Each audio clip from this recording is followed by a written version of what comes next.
asalaamaaleykum mbokki téléspectateur Medina Cheikh TV tey ñu ngi am mbégte bu rëy lool sax di dalal suñu gan ci. Chers téléspectateurs de Medina Cheikh TV, nous avons l'immense plaisir d'accueillir notre invité de la Grande Interview 2023. La Grande Interview 2023 reçoit un grand homme, un saint homme, un homme dont le moindre geste résonne au Sénégal et dans la diaspora. Nous accueillons celui que l'on nomme le missionnaire de la fin des temps. Nous accueillons Seydi Mohamed El Cheikh. ñu ngi lay nuyu bu baax di la dalal di la wax sincèrement merci. Bienvenue Seydi Mohamed El Cheikh. Nous vous remercions très sincèrement d'avoir accepté notre invitation car nous vous attendions. Vous êtes attendu pour vous prononcer sur ce qui se passe, en commençant par votre mission qui a démarré. Ensuite, sur ce qui se passe au Sénégal et dans le monde. Des sujets sur lesquels nombreux sont ceux qui attendent votre avis. Vous avez la parole, Seydi Mohamed El Cheikh. Alhamdulillahi Rabbil Alamin. Allahumma salli ala Sayyidina Muhammadin al-Fatih lima ughliq wal khatim lima sabaq nasiril haqq bil haqq wal hadi ila siratika al-mustaqim wa ala alihi haqqa qadrihi wa miqdarihi al-azim. Monsieur Adama Ndione maa ngi lay nuyu bu baax. Bonjour Monsieur Adama Ndione et bienvenue à Medina Cheikh. Je te remercie ainsi que l'équipe de Medina Cheikh TV qui t'accompagne. Ce sera un plaisir de répondre à vos questions. Vous venez d'évoquer les lieux saints de l'islam à travers la Kaaba, la grande mosquée de Médine. Nous assistons également à ce qui se passe actuellement entre Israël et la Palestine. La mosquée d'Al-Aqsa fait également partie des lieux saints. Les Palestiniens attendent quelqu'un pour les libérer de l'oppression qu'ils subissent. Et d'ailleurs, lors des dernières manifestations, ils ont clairement indiqué attendre l'imam al-Mahdi. Ailleurs, dans d'autres pays, des persécutions sont dirigées contre les musulmans qui eux aussi attendent un sauveur. Donc, attendent un message de l'imam al-Mahdi. Quel message leur adresse-t-il? Masjid al-Aqsa représente le troisième lieu saint de l'islam. Les Juifs n'attendent pas l'imam al-Mahdi. Ils cherchent à le contrecarrer. Ils attendent plutôt leur propre Messie. À travers l'histoire sainte, ce Messie se trouve finalement être Masih Dajjal. Ils n'attendent pas son message, ils ne l'attendent pas non plus, mais ils cherchent à le contrer. Une réalité qui se dessine déjà en Israël. Benjamin Netanyahu, qui avait été écarté de la vie politique, a remporté les élections législatives. Il détient la majorité à l'Assemblée nationale, la Knesset, et est redevenu Premier ministre. Il a formé un gouvernement avec des membres extrémistes dont se méfient même les Juifs, les Palestiniens encore plus. Israël a donc commencé sa mission, comme cela s'est vu avec l'opération récente en Cisjordanie et d'autres opérations du genre. Il prépare donc le terrain à Masih Dajjal pour lui faciliter son règne le moment venu. Comme toujours, le message que je lance s'adresse au peuple musulman.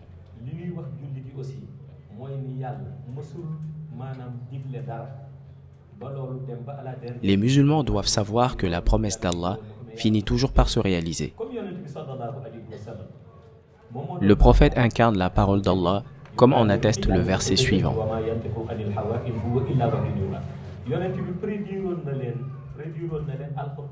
Le prophète l'avait prédit, le Coran l'a confirmé.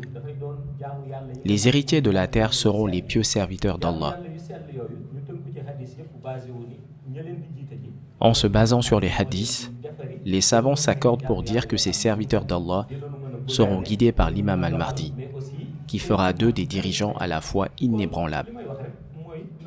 Je leur indique donc d'être endurants et patients. Allah ne faillit jamais à sa promesse.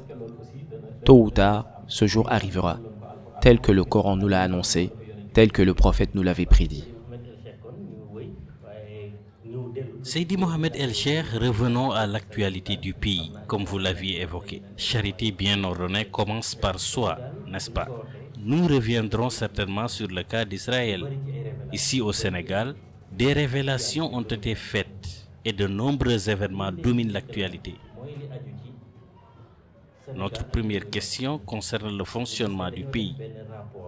Un rapport dirigé par la Cour des comptes a été récemment publié.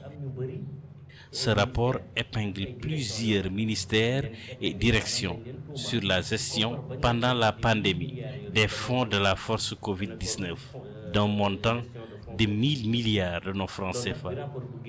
Ce rapport interpelle plus d'un, car durant cette période, des mesures ont été prises, telles que la restriction des libertés, le couvre-feu, entre autres. Avec la sortie de ce rapport, comment jugez-vous la gestion des affaires du pays? Il faut savoir que je ne m'intéresse pas toujours à ce qui touche à la production des rapports, aux débats télévisés ou aux querelles politiques. Je prends plutôt connaissance des informations qui me sont pertinentes. Ces informations, je ne les obtiens pas à travers la télévision via un homme politique. Mais c'est Mawlana Cheikh Ahmad Tidjani qui me les communique à l'avance. Suite à cette rumeur, les faits ont été confirmés par eux-mêmes. Au moins une partie de cette somme, soit 6 milliards, a été détournée. Je pense qu'avant de parler de ces 6 milliards, il faudrait dire aux Sénégalais combien de millions vaut 1 milliard. Que représentent ces millions en billets de 10 000 francs, en billets de 5 000 et en billets de 1000. Si certains minimisent ce montant, les Sénégalais réaliseront qu'il s'agit en fait de beaucoup d'argent. Pourquoi se sont-ils fait épingler? Ce sont eux les coupables. Ce pays fonctionne suivant deux principes différents. Le premier consacre une classe d'individus intouchables. Cette classe peut tout se permettre, tout dire, se servir dans les coffres de l'État comme elle veut. Le second principe définit des individus pour qui un délit mineur pourrait mener à une condamnation à 2 ans de prison. Tant que ce problème ne sera pas réglé, publier des rapports qui épinglent des individus pour des faits de détournement ne sera qu'une tentative pour nous distraire ou nous occuper sur d'autres sujets. Tant que ce problème ne sera pas réglé, ce pays continuera de voir l'argent être détourné, de voir des individus épinglés par des rapports et qui continueront tout de même de circuler librement sans inquiétude. C'est notre vision actuelle du pays. Pouvez-vous nous proposer un brin de solution pour régler cette question? Selon moi, le brin de solution passe par l'homme qu'il faut à la place qu'il faut. Tout individu à qui une responsabilité a été confiée ne doit pas s'imaginer pouvoir leurrer les gens. Il doit plutôt garder à l'esprit que le jour où il sera dans la tombe, avant même qu'il ne soit questionné à propos de sa religion, il sera interrogé en premier sur les responsabilités qui lui avaient été confiées. Vous savez, la justice est un domaine sensible auquel il faut porter une attention particulière. Lorsque Allah déclare « Est-ce que je ne suis pas le meilleur des juges ?» il montre que la justice doit être améliorée et qu'il faut choisir les juges rigoureusement. Étant donné que Allah juge avec justesse, c'est pourquoi il nous demande s'il n'est pas le meilleur des juges. Selon moi, à travers cette sourate, tout individu désigné comme juge et devant trancher une affaire doit se référer à la parole divine pour prendre les décisions envers les parties prenantes sans aucun manquement. Dans l'au-delà, Allah le jugera de la même façon qu'il jugeait les individus. Un autre drame que le Sénégal a vécu est celui des accidents. Ces derniers jours, plus de 60 personnes ont perdu la vie dans des accidents. Des événements survenus à Sikilo et à Sakal.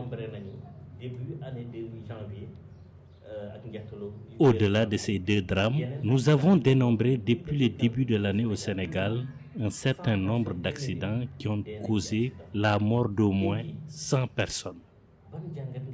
Quel est votre regard aujourd'hui sur ces accidents?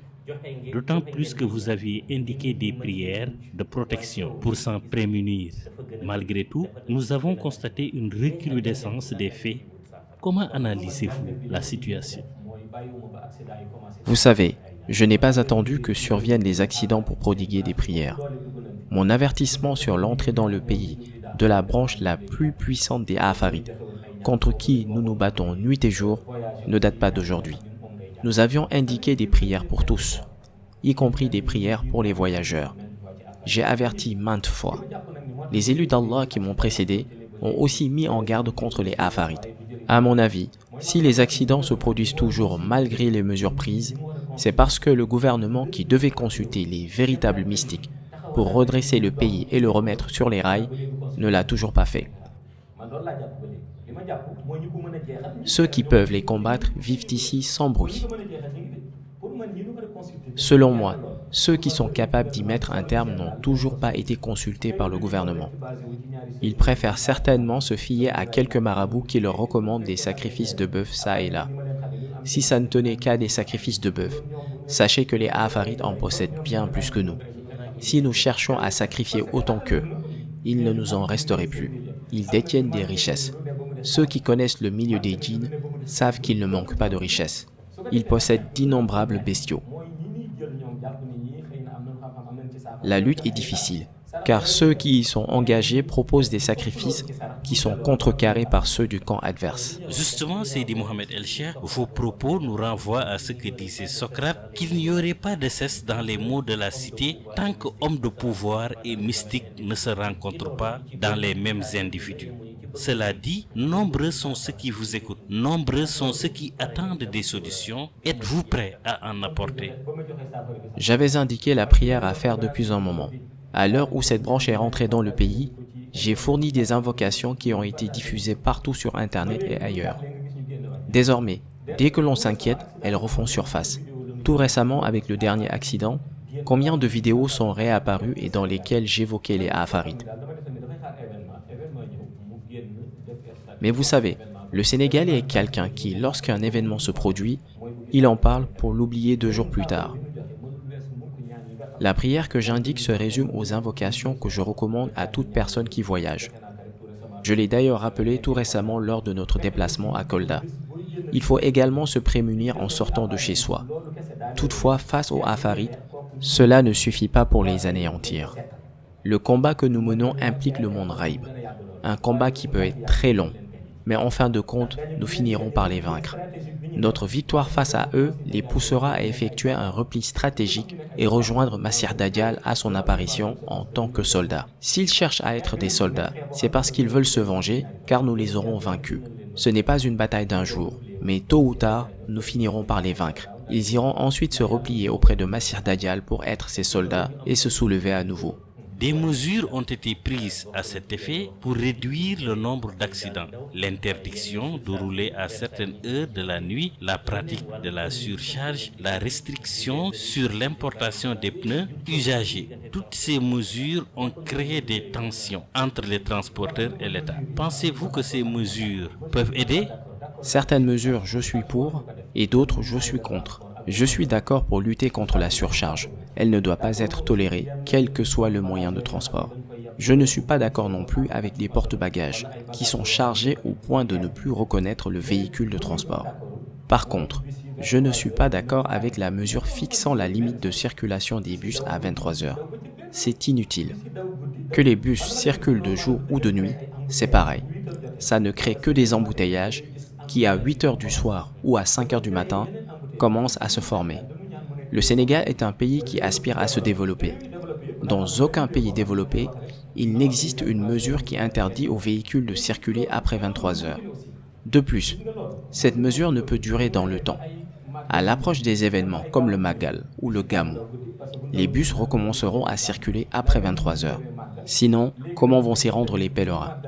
Si les organisateurs du Magal venaient à réclamer une dérogation pour la circulation des bus la nuit, même chose pour les organisateurs du Gamou ou tout autre organisateur de Ziara, les bus finiront par rouler la nuit pour de bon. Je pense que la solution passe par le renforcement de la présence policière sur les routes pour contrôler les permis. Il faut non seulement contrôler les permis de conduire sur la route, mais aussi dans les lieux de confection. Il faut contrôler les cartes grises et les visites techniques des véhicules. Sur la route, il faut contrôler la vitesse des voitures et vérifier qu'elles ne dépassent pas la limite maximale autorisée. Mais interdire aux chauffeurs de bus de circuler la nuit est certainement une décision prise sous le coup de l'émotion. Je pense que tôt ou tard, cette mesure sera annulée. Je ne crois pas qu'un pays qui cherche à se développer devrait empêcher les transporteurs de rouler la nuit. Merci pour ces réponses très claires. Du reste, nous rappelons aux téléspectateurs de Medina Cheikh TV que vous suivez la grande interview qui reçoit chaque année le guide Seydi Mohamed El Cheikh. Toujours sur ce thème de l'actualité du pays, parlons de la justice. Nous avons constaté des arrestations ces derniers temps, sans oublier ceux des mois et années passées. Nous pouvons citer le cas des opposants comme Karim Wade, Khalifa Ababakar Sall, qui ont déjà été emprisonnés. Nous pouvons également citer les cas de ceux qui sont identifiés comme activistes, tels que le président de Horizon Sans Frontières, Boubacar Seye, des journalistes comme Pape Alé Niang. Le thème de la justice crée des remous à travers le pays avec l'affaire Ousmane Sonko. Quel est votre regard sur la justice sénégalaise de ces dernières années? Je ne peux pas blâmer la justice, car le pouvoir judiciaire est régi par son indépendance. Je ne peux donc la blâmer, car sinon je pourrais affirmer des choses dont je n'ai aucune connaissance. Je ne peux pas me prononcer sur la justice, ni sur les juges ou les magistrats, car je n'assiste pas non plus à leurs délibérations. Je ne peux que constater le fonctionnement actuel du pays. Un individu qui est placé à la tête du pays, par la volonté de Dieu, ne doit pas suivre l'avis d'un conseiller pronostiquant une défaite à une élection en cas de participation de tel ou tel candidat. Il faut accepter que le pouvoir soit octroyé par Dieu, qui peut le retirer à tout moment, même sans candidat adverse. Tout individu doit être jugé comme le serait un citoyen lambda, qu'il soit ministre, chef de parti ou autre. Il ne faudrait pas que le jugement soit effectué différemment. Les uns sont punis sévèrement pour certains faits. D'autres, coupables de délits plus graves, sont libres de leurs mouvements. Plus qu'un jugement, ce type de fonctionnement finit par devenir une liquidation. Peine de prison pour tel candidat qui déplaît ou sa disqualification pour la prochaine élection. Un pays ne fonctionne pas de la sorte. À propos de la justice, je ne peux me prononcer. Je ne suis pas présent au moment où les décisions sont rendues. J'ignore les critères de jugement. Je ne peux donc que constater. Je constate que le pays fonctionne selon deux principes. Les puissants profitent et les faibles subissent. Voilà comment fonctionne le pays et nous en sommes tous témoins. Nous nous dirigeons vers des élections qui auront lieu dans un an, élections présidentielles bien sûr. Une incertitude totale règne parmi les Sénégalais, à savoir nul n'est sûr de la candidature de certaines personnes, car la majorité d'entre elles a été condamnée par la justice. D'autres risquent des condamnations qui les disqualifieraient, même le président actuel qui, selon la Constitution, ne devrait pas pouvoir se présenter aux élections. Une situation qui sème la confusion au Sénégal. Comment peut-on s'en sortir, Seydi Mohamed El Cheikh? Et d'autre part, comment se doter d'artifices qui ne laisseront pas de place au doute? Vous savez, pour y parvenir, il faudrait expliquer en détail aux Sénégalais chaque article de la Constitution pour ensuite les soumettre au vote par référendum. Comme tu viens de le mentionner, nous semblons nous diriger vers des élections en 2024. Mais est-ce qu'elles auront lieu? Je pose la question. Des jeux politiques se glissent dans le processus, et ce à l'abri des regards. De ce fait, nous pouvons supposer que l'on se dirige pour l'instant vers des élections présidentielles en 2024. Une élection à laquelle nul ne sait qui sera candidat est une élection inquiétante. Selon moi, ce qui fait vivre la démocratie au Sénégal, c'est que tout dialogue, tout acte, y compris un dialogue national, soit en premier lieu initié par les autorités de ce pays pour que chacun puisse participer aux élections sans contrainte. Une participation qui sera à l'abri des rejets de candidature pour raisons judiciaires. Les Sénégalais pourront alors choisir et voter pour qui ils veulent. Si élection rime avec démocratie, laissons alors participer ceux qui veulent être candidats. Les Sénégalais choisiront ensuite pour qui voter. Celui qui sera élu prendra les rênes du pays pour le redresser. Les chantiers sont nombreux. Les habitants pourront juger ensuite. Je suis opposé au fait que des moyens soient mis en œuvre pour empêcher la participation d'un candidat à l'élection ou le contraindre à renoncer. Vous savez, Certains justifient cette situation en pointant le fonctionnement de la justice. Selon eux, lorsque l'on est épinglé, on ne peut pas participer à l'élection. Je pense que la justice devrait pouvoir trancher les dossiers en jugeant les prévenus et en les sanctionnant avant les élections, et ce, sans pour autant les empêcher d'y participer. Je pense que la justice est en mesure de faire ce travail rapidement. Mais cette situation cache des manœuvres de liquidation. Vous savez, si je ne m'aventure pas à commenter l'actualité du pays, c'est que je suis au courant de bien des choses que la plupart dans ce pays ignorent. De nombreux faits sont dissimulés dans les dossiers. Des plans cachés sont mis en œuvre. J'en sais beaucoup et peu le savent, raison pour laquelle je ne me prononce pas pour éviter de faire semblant d'ignorer ce qui se passe. Prions pour qu'il y ait des élections en 2024. Prions aussi pour que tous les opposants puissent y participer et que le meilleur gagne. Telle est ma pensée.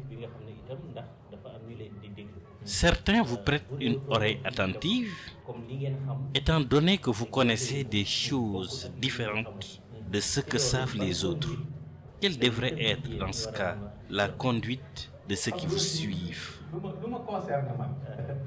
Vous savez, certaines choses me concernent uniquement. Certains faits ne se dévoilent pas. Ils relèvent du monde ghaib, car je suis informé de toutes choses. À propos de ceux qui me suivent, pour toutes choses les concernant, je leur donnerai mon avis s'ils me le demandent. Dans le cas contraire, je saurai les orienter. Aucun d'entre eux ne reste sans réponse de ma part. S'agissant des faits pouvant relever du secret d'État, des faits à ne pas dévoiler pour la sauvegarde du fonctionnement du pays, je me tiens à protéger la nation sur tous les plans. Cette posture n'a aucun impact négatif sur ce que doivent connaître ceux qui me suivent ou encore sur notre démocratie. Sachez que je suis au courant des manœuvres des gens en privé. Je ne prête pas attention à ce que dit un politicien pour connaître son intention. Je sais d'avance la raison de son geste. En privé, je lui indiquerai de laisser tomber son plan et de faire autre chose. Je crois qu'ils ont conscience d'avoir caché bien des choses au pays. Et nombreux sont également ceux qui le savent, mais qui n'en font pas étalage sur la place publique. Si par exemple des journalistes comme moi souhaitent s'entretenir à huis clos avec vous, est-ce que ce serait possible? Si une interview devait être organisée entre vous et moi, même si 1000 journalistes se présentaient et posaient des questions, je ne leur dirai que ce qu'ils doivent savoir. Je ne parlerai que de choses dont j'ai l'autorisation. Je ne parlerai jamais de ce qu'ils ne doivent pas savoir.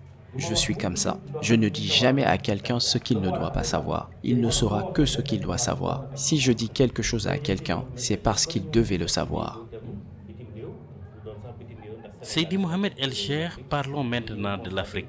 La région du Sahel est de plus en plus exposée à la violence des groupes djihadistes qui s'attaquent aux armées et aux civils.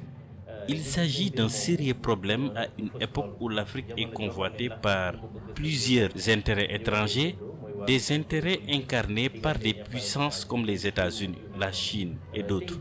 Aujourd'hui, pour lutter contre ces attaques djihadistes qui, entre autres, entachent la région, que peut-on faire pour mettre fin à ce fléau?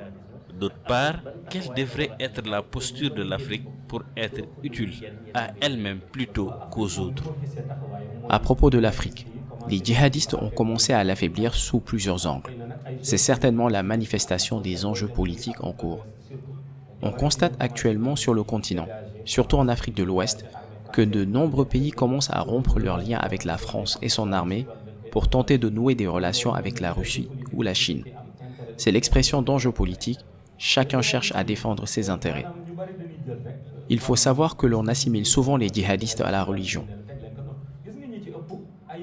Pour beaucoup d'entre eux, il s'agit en réalité de mouvements qui s'activent dans le grand banditisme.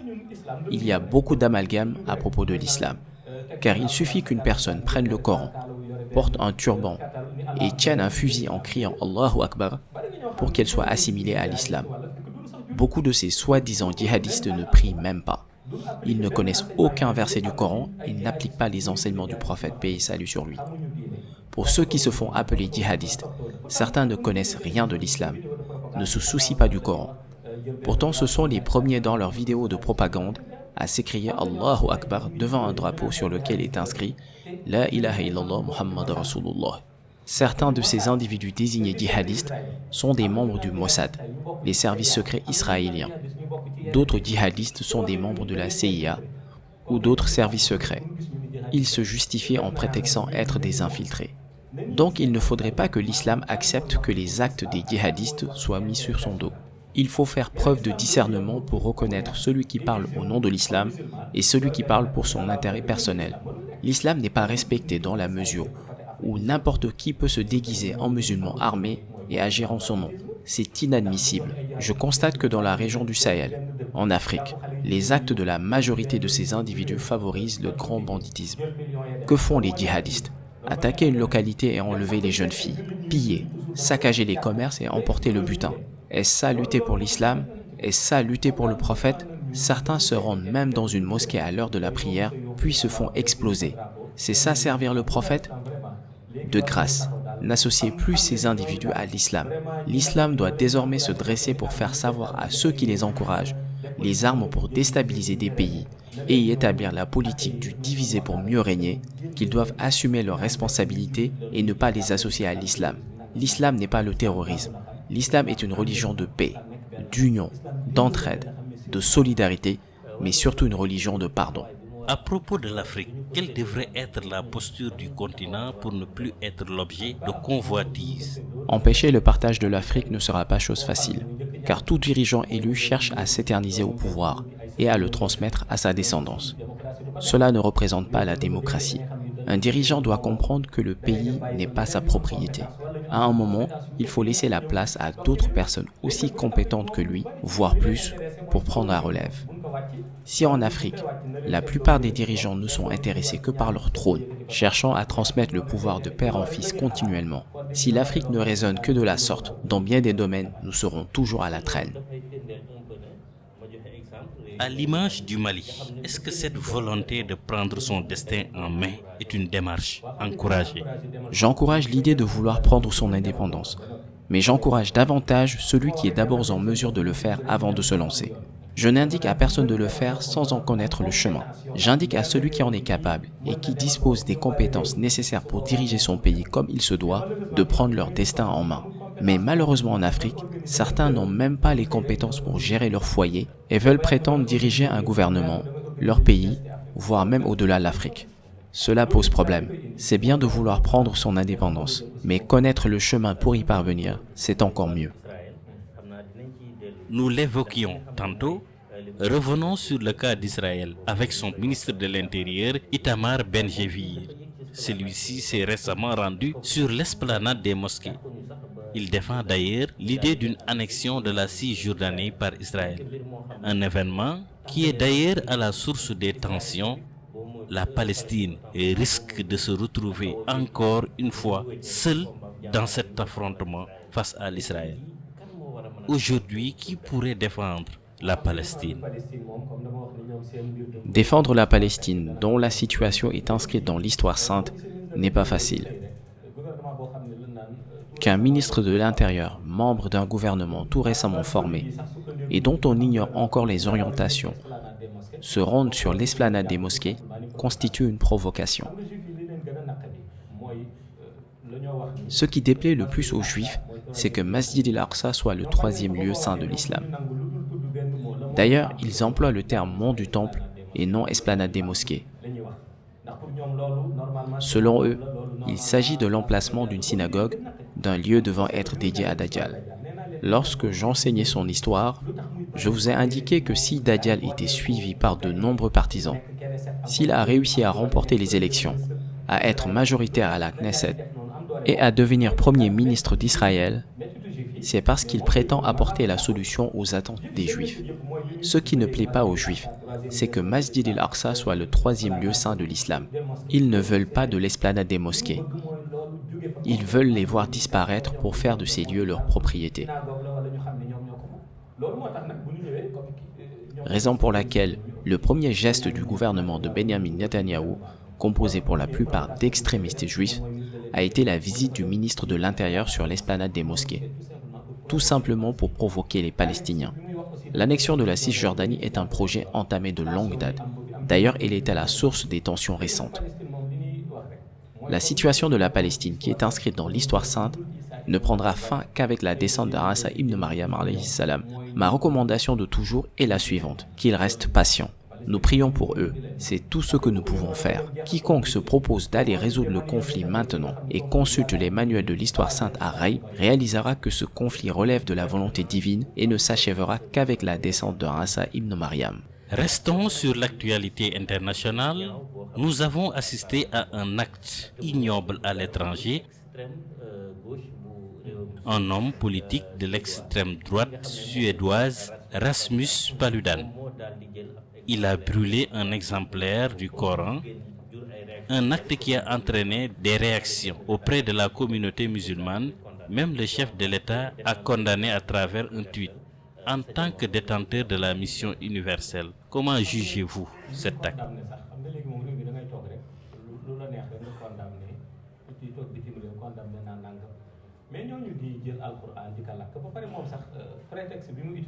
En me basant sur le prétexte de ceux qui brûlent les exemplaires du Coran, je pense que s'il faut chercher des déficients mentaux à soigner sérieusement, c'est parmi eux qu'il faut choisir et les interner. Quel est le sens de leurs actes? Le Coran est dans le cœur des musulmans, dans leur âme. Le Coran est dans l'univers, il est partout. Nul ne peut éteindre cette lumière. Ce n'est pas en brûlant un exemplaire que l'on réussira à affaiblir le Coran ou l'éteindre. Cet acte ne peut être interprété autrement que de la pure provocation de la part d'un individu perdu, égaré dans les ténèbres au point de vouloir brûler le Coran. Pour un tel individu, il n'est pas nécessaire de condamner son geste, même par un tweet. Il faut juste l'interner dans un hôpital psychiatrique et le soigner. À sa sortie, il réalisera qu'il ne sert à rien de brûler le Coran car il se trouve dans le cœur des musulmans. Seydi Mohamed El-Cheikh, l'émission touche à sa fin. Nous rappelons aux téléspectateurs que nous recevions aujourd'hui notre invité, Seydi Mohamed El-Cheikh. Nous avons évoqué avec lui les thèmes relatifs à sa mission, l'actualité nationale, africaine et internationale. Seydi Mohamed El-Cheikh, avant de clôturer l'émission, nous vous laissons comme à l'accoutumée le mot de la fin. Je te remercie, cher Adama et ton équipe, ainsi que le peuple sénégalais. Car avant tout, je suis un Sénégalais, même si ma citoyenneté est universelle. Je me reconnais en tout lieu où vit un musulman. J'invite tous les habitants de ce pays, le Sénégal, à prier pour la stabilité. Nous devons œuvrer pour que les conflits qui s'annoncent et qui peuvent être évités ne se déclenchent pas. Sachant que si le pays est prospère, ce sera à notre bénéfice.